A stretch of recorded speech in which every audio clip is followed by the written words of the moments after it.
क्या तुम्हें पता है ऐसा जन हम साथ निभाने वाले हैं, तुम जी न जलाना ऐसा जल हम खुद को जलाने वाले हैं, हम खुद को जलाने वाले हैं, हम खुद को जलाने वाले हैं। उन्होंने कहा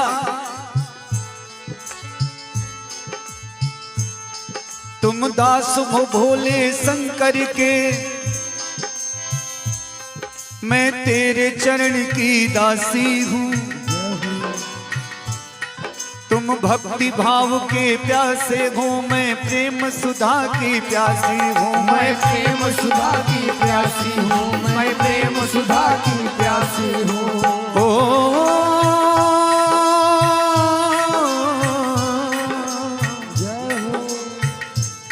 पत्नी का धर्म जो होता है, पत्नी का धर्म जो होता है, हम उसको निभाने वाले हैं, तुम जी न जलाना ऐसा जल हम खुद को जलाने वाले, हम खुद को जलाने वाले हैं, हम खुद को जलाने वाले हैं।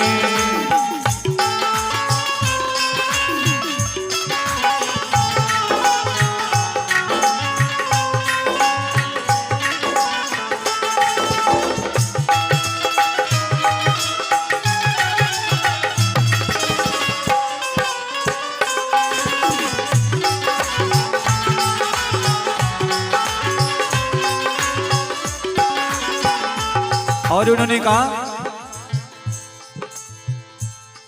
अरे धन्य वो नारी जीवन में जिसके सौभाग्य आया है। धन्य है वो भारतीय नारी जिसके जीवन में ऐसा सौभाग्य है कि अपने पति की मर्यादा के लिए अपने प्राणों की आहुति दे सके। अरे धन्य वो नारी जीवन में जिसके सौभाग्य आया है, पति की मर्यादा खातिर खुद का प्राण गंवाया है, खुद का प्राण गंवाया है, खुद का प्राण गंवाया है। जो साज है एक सुहागन का, जो साज है एक सुहागन का, हम उसको सजाने वाले हैं, तुम जी न जलाना ऐसा जल हम खुद को जलाने वाले हैं, हम खुद को जलाने वाले हैं, हम खुद को जलाने वाले हैं। पति ने पूछा कि पहले तो मैं तुम्हें ऐसा करने नहीं दूंगा, लेकिन अगर करना भी चाहोगी तो कैसे करोगी? पूरा जंगल भीगा है, लकड़ियां भीगी हैं। पत्नी बड़ी होशियार थी, उसने कहा स्वामी अपनी जो कुटिया है अंदर से सूखी है, मैं इसी में समा जाती हूँ, आप आग लगा दीजिए, आपके लिए चिता की राख तैयार हो जाएगी। पत्नी ने कहा नहीं है, संभव नहीं। पति ने कहा यह संभव नहीं है। तब पत्नी ने कहा हे प्राणनाथ, हे प्राण प्रिय, अब अपना कष्ट मिटा डालो और छोड़ दो मन की चिंताएं, पूजा की थाल सजा डालो, पूजा की थाल सजा डालो, पूजा की थाल सजा डालो। उसने कहा आप अपने चिंताओं को मिटा दें और पूजा की थाल सजा ले। और पति के न चाहते हुए भी, पति भी धर्म संकट में है कि भोलेनाथ की भक्ति को चुनूं या पत्नी को चुनूं, लेकिन अंततः पत्नी की जिद ने उसे रोक लिया और भोलेनाथ की भक्ति ने भी रोक लिया। वो कुटिया में समा गई कैसे? करके श्रृंगार भोले के द्वार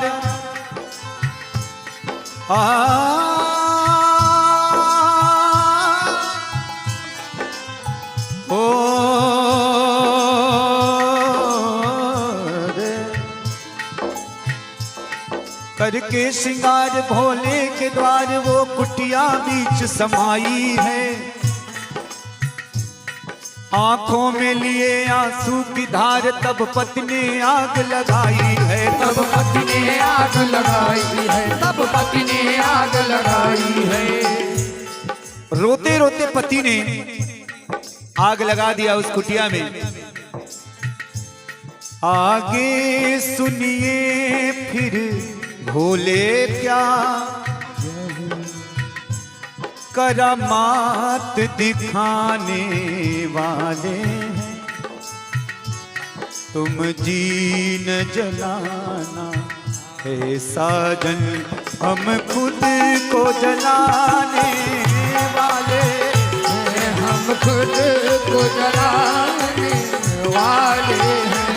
हम खुद को जलाने वाले हैं। हम खुद को जलाने वाले हैं। हम खुद को जलाने वाले हैं। हम खुद को जलाने वाले हैं। आखिरी पंक्ति सुनिएगा। और भगवान हमेशा अपने भक्तों की परीक्षा लेते रहते हो, चाहे ध्रुव हो प्रहलाद हो, सबकी परीक्षा ली गई। उसी तरह हर भक्त की परीक्षा लेते हैं। जाने अनजाने में हम कभी पास हो जाते हैं, कभी फेल हो जाते हैं।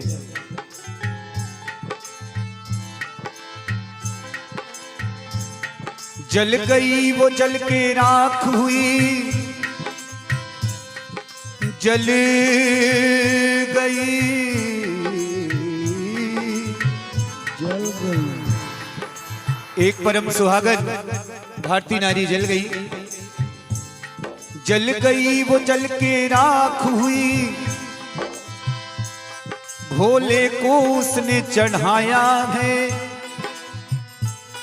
पूजा में इतना मगन हुआ कुछ उसकी समझ न आया है। कुछ उसकी समझ न आया है। कुछ उसकी समझ न आया है। जल भी गई, उसने भोलेनाथ को चढ़ा दिया चूंकि पूजा में इतना मगन था।